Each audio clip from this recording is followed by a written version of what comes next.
Hey, I'm back with No Frills Hi-Fi. Today I've got another product from Fosi Audio. This is the MC351. Does kind of sound like a Macintosh model number, but MC351 is a 2.1 channel amp, so it does have a subwoofer.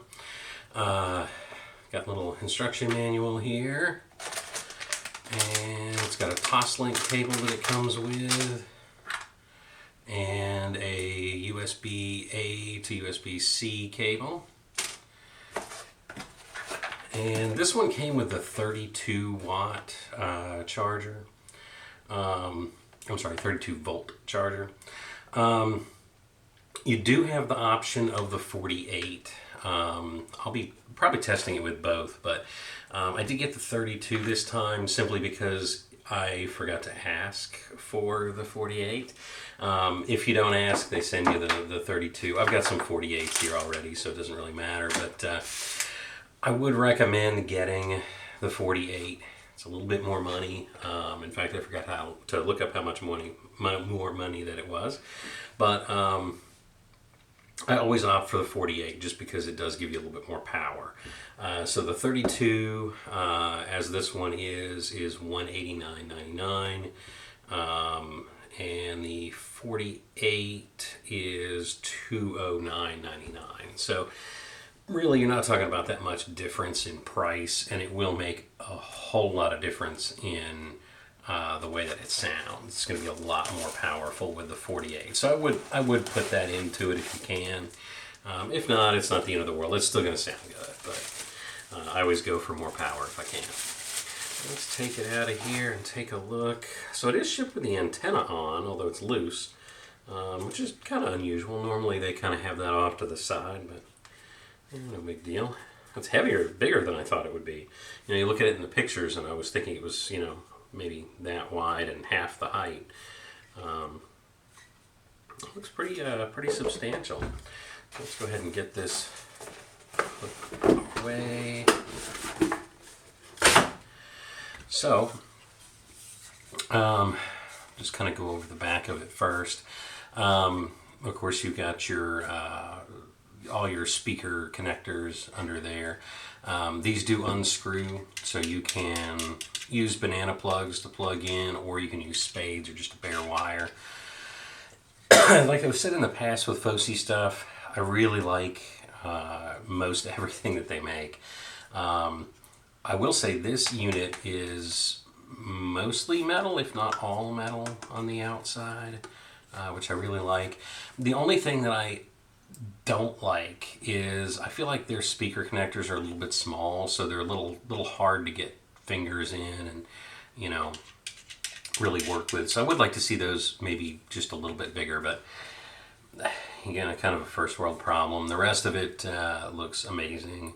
So here you do have right and left stereo speakers, and then you've also got your subwoofer. Down here you also have your power port. You've got the pre-in, so this one uses just a mini stereo plug, and then of course Bluetooth antenna. Here you've got your audio in for RCA left and right, and coax in, and then you've also got optical and USB. It's really cool that they put so many inputs on this little device, because, you know, you could use this with a turntable or CD player or DAC. Actually, this does have a built-in DAC, so you shouldn't need a DAC to use this. But it's kind of cool that they have all those different inputs, so, you know, you could use it with a computer to do some gaming, or, you know, whatever you want to do. You have a lot of flexibility there. On the front here, we've got your volume dial, which seems really smooth. It's a little bit tight, but it's not bad or cumbersome in any way. It is a little stiff, but it's brand new. Then we've also got bass and treble adjustment here. Yeah, there's a little, you can't probably see it in the video, but there is a little line there. I couldn't see it at the angle I was at, but you do have a line there to indicate where the dial is. And then a mode selector switch, and you've got these little LED lights here for the mode. So as you press that, it'll just kind of go through the modes, which are Bluetooth, RCA, coax, optical, and USB. And then you have a VU meter here, so you can make sure you don't overload anything or get any distortion. I do love VU meters. I'm going to say they're not necessarily as practical as they used to be, but they are definitely fun to watch. So, there's that. But and it's got little rubber feet down there, which is kind of nice.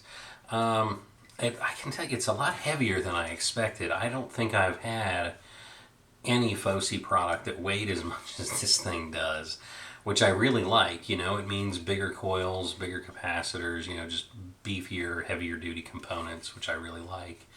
I've never had a Fosi product I didn't really like, that I thought was, you know, junk or anything like that, but I will say that they've come a long way, and this is definitely a good representation of how far they've come, because this feels like, if it didn't have a marking on it, I would say this wasn't Fosi. I would say this is another manufacturer.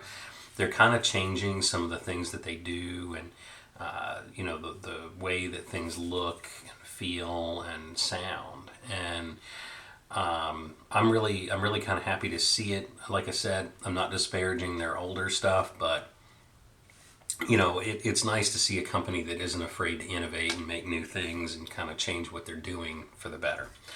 But yeah, that's pretty much it. I'm gonna do a follow-up video here once I break it in a little bit, and we'll see what it sounds like. Appreciate it. We'll check you later. Don't forget to like and subscribe.